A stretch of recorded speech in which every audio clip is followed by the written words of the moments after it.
Moltes gràcies, president. Primer de tot també saludar l'alcalde de Penelles i l'alcalde i regidor de Linyola. Avui Junts per Catalunya portem una proposta de resolució en relació a aquesta carretera, la C53, que uneix Tàrrega, de fet la zona d'Anglesola, Vilagrassa, amb Balaguer, i que a partir d'aquí hi ha una porta als viatgers cap als Pallars, cap a la Vall d'Aran. És una carretera concorreguda, una carretera que fa anys que té una elevada sinistralitat, fins i tot accidents mortals, i fa uns mesos enrere el grup del Partit Popular va portar en aquesta mateixa comissió una proposta de resolució relativa a la rotonda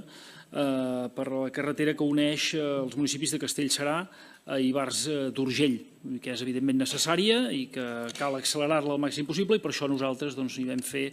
costat. Ara bé, ho vam dir jo mateix en aquella defensa que vam fer aquell dia,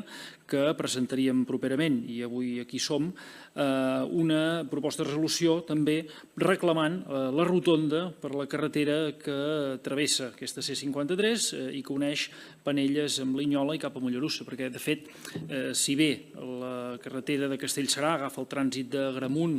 cap a Ivars d'Urgell i fins a Bellpuig, i té un trànsit important, i per tant, insisteixo, la rotonda, i s'ha demostrat amb la sinistralitat, és necessària i urgent, ho és tant o més la de la carretera que va de Penelles, que agafa el trànsit i la gent de la Ribera del Sió i a través de Linyola arriba fins a Mollerussa, que és més gran com a municipi, òbviament, que Bellpuig. Per tant, si una era necessària, l'altra també, i això és el que avui